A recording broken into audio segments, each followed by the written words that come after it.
இதுவோ எது இதுவோ உன் மௌனம் சொல்கின்ற எழுத்தில்லா ஓசைகள் என்னென்று நான் சொல்லுவேன்.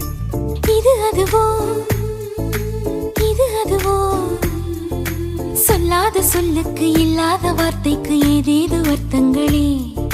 பெண் தோழன் நான் ஆண் தோழி நீ நட்புக்குள் நம் காதல் வாழும்